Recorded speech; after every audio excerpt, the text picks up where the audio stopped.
Good morning, students. Today we are going to start our next chapter, locating places on earth.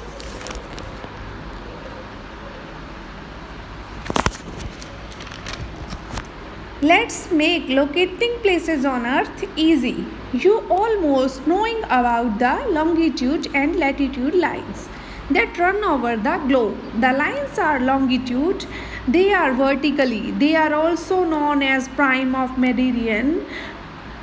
The lines of latitude locate place east west of the prime meridian. They are 180 degree east of the longitude and 180 degree west longitude. They forming imaginary grid on the earth's surface. By knowing the longitude and latitude, you can easily locate any place on the earth. But किसी भी place को जाने के लिए हमें exact जो है longitude और लैटिट्यूड इसका हमें पता होना चाहिए.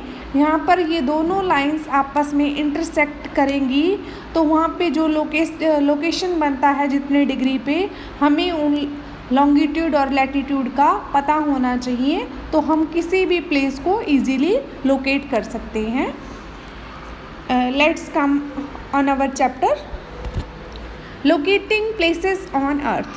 We know that the distance and the direction helps us to locate a place on a map or globe. हम जानते हैं कि जो डिस्टेंस है, डिस्टेंस मीन्स जो हमारा फासला है और डायरेक्शन हमने पिछले जो मैप के कंपोनेंट के अंदर पढ़ा था ना कि डायरेक्शन क्या होती है, वो हमें हेल्प करता है किसी भी प्लेस को लोकेट करने के लिए मैप और ग्लोब पे. If we are at a new place, we are trying to observe certain features of our surrounding. अगर हम किसी नई जगह पर होते हैं तो वहाँ पर हम क्या है certain features को देखते हैं जो हमारे चारों तरफ होती हैं. These features such as a temple or a hill or a river helps us in locating places. इनमें कुछ भी फीचर्स हो सकती हैं जैसे कोई पर्टिकुलर कोई टेम्पल हो गया, हिल हो गया और कुछ भी रिवर वगैरह हो गया जो हमें क्या है एक रेफरेंस पॉइंट की एक मार्क पॉइंट की तरह हम उसको यूज़ करके किसी भी प्लेस का जो लोकेशन है उसका पता कर सकते हैं. These feature are also called the reference point और लैंडमार्क. इन फीचर्स को हम रेफरेंस पॉइंट के नाम से भी जान सकते हैं. The earth being spherical in shape has no edges और corners which can be used as a reference point. जो अर्थ है वो क्या है स्फेरिकल है इन शेप में और इसके क्या है कोई भी कॉर्नर्स नहीं है जो हमें क्या है रेफरेंस पॉइंट के लिए किसी भी प्लेस को लोकेट करने के लिए हम यूज़ कर सकें.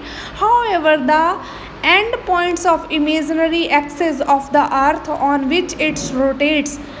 इसके साथ क्या है इमेजिनरी पॉइंट्स हैं एक्सिस हैं अर्थ के ऊपर जिस पे ये रोटेट करता है.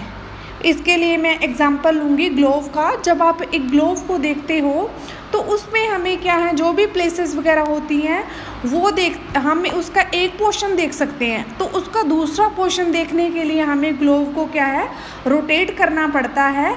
इस तरह जो ग्लोब है उसके ऊपर जो टॉप पॉइंट है उसको हम कहेंगे नॉर्थ पोल और जो बॉटम में है उसको कहेंगे हम south pole. Now what is axis.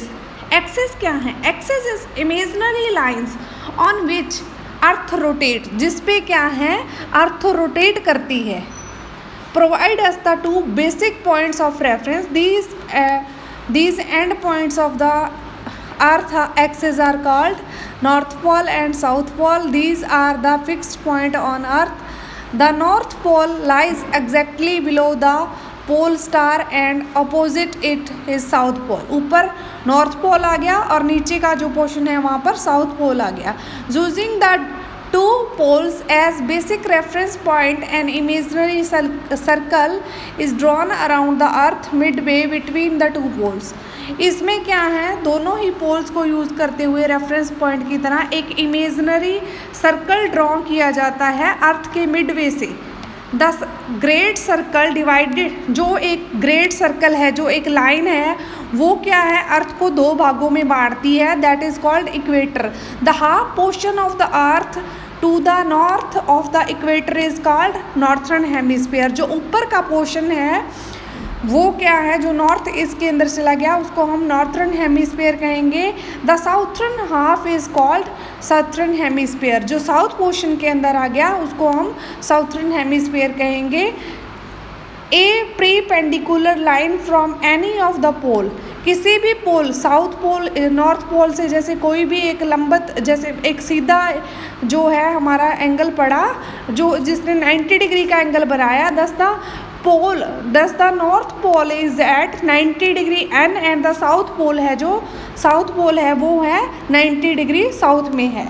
Latitudes and about longitude and latitudes we read in our next video. Thank you.